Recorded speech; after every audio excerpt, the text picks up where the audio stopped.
ನಮಸ್ಕಾರ ಫ್ರೆಂಡ್ಸ್, ಬನ್ನಿ ನಾನಿವತ್ತು ಡಬಲ್ ಬೀನ್ಸ್ ಕರಿ ಯಾವ ಥರ ಮಾಡೋದು ಅಂತ ಹೇಳಿಕೊಡ್ತಾ ಇದ್ದೆ. ಅವರೆಕಾಯಿಯ ಪದಾರ್ಥ. ದೊಡ್ಡ ಬೀನ್ಸಿನ ಬೀಜ ಇದಾಗಿರ್ತದೆ, ಇದನ್ನು ಸೋಕ್ ಮಾಡಿ ಪದಾರ್ಥ ಮಾಡೋದು. ನಾನಿಲ್ಲಿ ಇದನ್ನು ಓವರ್ನೈಟ್ ಸೋಕ್ ಮಾಡಿ ತೆಗೆದುಕೊಂಡಿದ್ದೇನೆ. ನೋಡಿ, ಈಗ ಸ್ಮೂತಾಗಿದೆ. ಸೋಕ್ ಆದ ನಂತರ ಬೀಜ ಸ್ಮೂತ್ ಆಗ್ತದೆ. ಬೀಜವನ್ನು ನೆನೆಸದೆ ಮಾಡಿದರೆ ಅದು ಬೇಯುವುದಿಲ್ಲ. ಅದಕ್ಕೋಸ್ಕರ ಅಟ್ಲೀಸ್ಟ್ 8 ಅವರ್ ಆದರೂ ನೀರಲ್ಲಿ ನೆನೆಸಿ ಪದಾರ್ಥ ಮಾಡಿಕೊಳ್ಬೇಕು. ನಾನಿವಾಗ ಇದನ್ನೊಂದು ಕುಕ್ಕರಲ್ಲಿ ಹಾಕಿ ಬೇಯಿಸ್ಕೊಳ್ತಾ ಇದ್ದೇನೆ. ಓಪನ್ ಪಾತ್ರದಲ್ಲಿ ಸಹ ಬೇಯಿಸ್ಕೋಬಹುದು. ನೆನೆಸಿಟ್ಟ ಕಾರಣ ಇದು ಬೇಗ ಬೇಯ್ತದೆ. ಮುಳುಗುವಷ್ಟು ನೀರು ಹಾಕಿ ಮುಚ್ಚಿಟ್ಟು ನಾನಿಲ್ಲಿ 2 ವಿಷಲ್ ಬರಿಸ್ಕೊಳ್ತಾ ಇದ್ದೇನೆ. ಪದಾರ್ಥ ಬೇಗನೆ ಆಗ್ತದೆ, ತುಂಬ ಟೇಸ್ಟಿಯಾಗಿ ಬರ್ತದೆ. ಇವಾಗ ವಿಷಲ್ ಆಗಿದೆ, ಇದು ಪೂರ್ತಿ ತಣ್ಣಗಾಗಿದೆ. ಈಗ ಓಪನ್ ಮಾಡಿ ನೋಡುವ. ಇದು ಬೆಂದಿದೆ, ಇಷ್ಟಾದರೆ ಸಾಕು. ಇವಾಗ ಇದನ್ನು ಸೈಡಲ್ಲಿ ಎತ್ತಿಟ್ಕೊಳ್ಳುವ. ಇವಾಗ ಮಸಾಲೆ ತಯಾರು ಮಾಡುವ. ನಾನಿಲ್ಲೊಂದು ಮಿಕ್ಸಿ ಜಾರಿಗೆ ಹಸಿ ತೆಂಗಿನಕಾಯಿಯನ್ನು ಸೇರಿಸ್ತಾ ಇದ್ದೇನೆ. ನೀವು ಕಾಯಿ ತುರಿಯನ್ನು ಸೇರಿಸ್ಕೋಬೋದು. ನನ್ನ ಹತ್ರ ತುರಿ ಮಣಿಲ್ಲ, ಅದಕ್ಕೋಸ್ಕರ ನಾನು ಪೀಸ್ ಮಾಡಿ ಸೇರಿಸ್ಕೊಳ್ತಾ ಇದ್ದೇನೆ. ಇವಾಗ ಅರ್ಧ ಈರುಳ್ಳಿಯನ್ನು ಸೇರಿಸ್ಕೊಳ್ತಾ ಇದ್ದೇನೆ. ಇವಾಗ ಒಂದು 4 ಎಸಳು ಬೆಳ್ಳುಳ್ಳಿಯನ್ನು ಸೇರಿಸ್ಕೊಳ್ತಾ ಇದ್ದೇನೆ. ಇವಾಗ ಸ್ವಲ್ಪ ಕೊತ್ತಂಬರಿ ಪುಡಿಯನ್ನು ಸೇರಿಸ್ತಾ ಇದ್ದೇನೆ. ಇವಾಗ ಖಾರಕ್ಕೆ ಬೇಕಾದಷ್ಟು ಮೆಣಸು. ಸ್ವಲ್ಪ ಖಾರ ಐತೆ, ನಾನು ಮನೆಯಲ್ಲೇ ಮಾಡಿಟ್ಟಂಥ ಪುಡಿ, ಅದಕ್ಕೋಸ್ಕರ ನಾನು ಸ್ವಲ್ಪ ಸೇರಿಸ್ತಾ ಇದ್ದೇನೆ. ಇವಾಗ ಸ್ವಲ್ಪ ಅರಶಿನ. ನಾನಿಲ್ಲಿ ಹುಣಸೆ ಹುಳಿಯನ್ನು ಸೇರಿಸ್ತಾ ಇದ್ದೇನೆ. ನೀವು ಬೇಕಿದ್ದರೆ ಸ್ಕಿಪ್ ಮಾಡ್ಕೊಳ್ಬೋದು. ಅಂದರೆ ಟೊಮೆಟೊ ಹುಳಿ ಇದ್ದರೆ ಹುಣಸೆ ಹಣ್ಣು ಬೇಡ. ನಾನು ಟೊಮೆಟೊ ಸೇರಿಸ್ತಾ ಇದ್ದೇನೆ, ಅದು ಸ್ವಲ್ಪ ಸಪ್ಪಾಗಿದೆ, ಅದಕ್ಕೋಸ್ಕರ ಇಲ್ಲಿ ಹುಳಿಯನ್ನು ಸೇರಿಸ್ಕೊಳ್ತಾ ಇದ್ದೇನೆ. ಇವಾಗ ನೀರು ಹಾಕಿ ರುಬ್ಕೊಂಡು ಬರುವ. ನೋಡಿ, ರುಬ್ಬಿ ಆಗಿದೆ. ಇದಿಷ್ಟಾದರೆ ಸಾಕು. ಇವಾಗ ಇದನ್ನು ಸೈಡಲ್ಲಿ ಇಟ್ಕೊಳ್ಳುವ. ಈಗ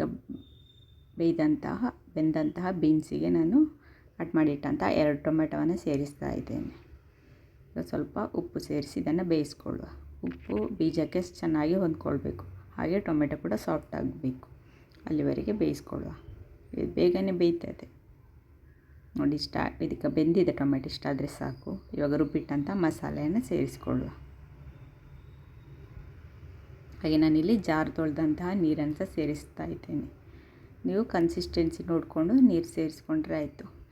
ನಿಮಗೆ ಗ್ರೇವಿ ಯಾವ ಥರ ಬೇಕು ಅಂತ ಆ ಥರ ನೀರನ್ನು ಬೇಕಿದ್ದರೆ ಸೇರಿಸ್ಕೊಂಡ್ರೆ ಆಯಿತು.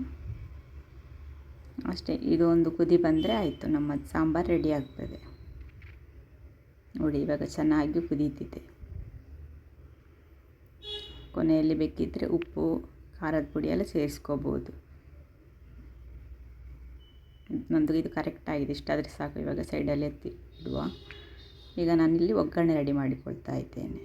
2 ಸ್ಪೂನ್ ಎಣ್ಣೆ, ಹಾಗೆ 1 ಟೇಬಲ್ ಸ್ಪೂನ್ ಆಗುವಷ್ಟು ಉದ್ದಿನಬೇಳೆ ಸೇರಿಸಿದ್ದೇನೆ. ಇವಾಗ ಸ್ವಲ್ಪ ಸಾಸಿವೆ.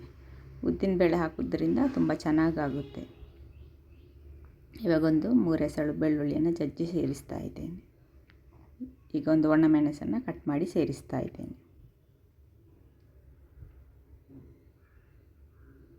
ಇವಾಗ ಕರಿಬೇವು ಸೊಪ್ಪನ್ನು ಸೇರಿಸ್ತಾ ಇದ್ದೇನೆ. ಇವಾಗ ಒಗ್ಗರಣೆ ರೆಡಿ ಆಯಿತು. ನಾನಿವಾಗ ಇದೇ ಪಾತ್ರಕ್ಕೆ ಆ ಸಾಂಬಾರನ್ನು ಸೇರಿಸ್ತಾ ಇದ್ದೇನೆ. ನೀವು ಸಾಂಬಾರಿಗೆ ಒಗ್ಗರಣೆಯನ್ನು ಹಾಕ್ಕೊಳ್ಬೋದು. ನಾನು ಅದು ಕುಕ್ಕರ್ ಆದ್ದರಿಂದ ಅದನ್ನು ನನ್ನ ಪಾತ್ರಕ್ಕೆ ಟ್ರಾನ್ಸ್ಫರ್ ಮಾಡ್ಕೊಳ್ತಾ ಇದ್ದೇನೆ. ನೋಡಿ, ನಮ್ಮ ಸಾಂಬಾರು ರೆಡಿ ಆಯಿತು. ಒಗ್ಗರಣೆ ಬೇವು ಸೊಪ್ಪೆಲ್ಲ ಹಾಕೋದ್ರಿಂದ ತುಂಬ ಚೆನ್ನಾಗಿ ಪರಿಮಳ ಬರ್ತಾಯಿದೆ. ತುಂಬ ಟೇಸ್ಟಿಯಾಗಿ ಬಂದಿದೆ. ಇದನ್ನು ನೀವು ಅನ್ನ, ಚಪಾತಿ, ದೋಸೆ, ರೊಟ್ಟಿ ಯಾವುದರ ಜೊತೆ ಸಹ ತಗೊಳ್ಬೋದು. ಕೊನೆಯದಾಗಿ ಸ್ವಲ್ಪ ಕೊತ್ತಂಬರಿ ಸೊಪ್ಪು ಹಾಕಿದ್ದೇನೆ. ಕೊತ್ತಂಬರಿ ಸೊಪ್ಪು ಇದ್ದರೆ ಸೇರಿಸಿಲ್ಲ ಅಂದರೆ ಬೇಡ. ನೋಡಿ, ಈಗ ನೀವು ನೋಡ್ತಿರ್ಬೋದು ಗ್ರೇವಿ ಯಾವ ಥರ ಬಂದಿದೆ ಅಂತ. ಇದು ಬೀಜ ತುಂಬ ಚೆನ್ನಾಗಾಗುತ್ತೆ, ಹಾಗೆ ಇದು ಪ್ರೋಟೀನ್ ಸಹ ಹೊಂದಿದೆ. ನೀವು ಒಂದು ಸಲ ಅಂಗಡಿಯಿಂದ ತಂದು ಬೀಜ ಈ ಥರ ಪದಾರ್ಥ ಮಾಡಿ ನೋಡಿ. ಹಾಗೆ ಹೇಗಾಗಿದೆ ಅಂತ ಕಮೆಂಟ್ ಮಾಡಿ ತಿಳಿಸಿ. ಹಾಗೆ ವಿಡಿಯೋ ಇಷ್ಟ ಆದರೆ ಒಂದು ಲೈಕ್ ಕೊಡಿ. ಹಾಗೆ ನನ್ನ ಯೂಟ್ಯೂಬ್ ಚಾನಲ್ನನ್ನು ಯಾರೆಲ್ಲ ಸಬ್ಸ್ಕ್ರೈಬ್ ಮಾಡ್ಕೊಳ್ಳಿಲ್ಲ, ಪ್ಲೀಸ್ ಸಬ್ಸ್ಕ್ರೈಬ್ ಮಾಡ್ಕೊಳ್ಳಿ. ಹಾಗೆ ಸಬ್ಸ್ಕ್ರೈಬ್ ಮಾಡಿಕೊಂಡು ವಿಡಿಯೋ ನೋಡ್ತಿರುವ ಎಲ್ರಿಗೂ ಧನ್ಯವಾದಗಳು. ಇದೇ ಥರ ಬೇರೆ ರೆಸಿಪಿಗಳು ನನ್ನ ಚಾನಲ್ನಲ್ಲಿ ಇದೆ, ಅದನ್ನು ಸಹ ಒಂದು ಸಲ ಹೋಗಿ ಚೆಕ್ ಮಾಡಿಕೊಳ್ಳಿ.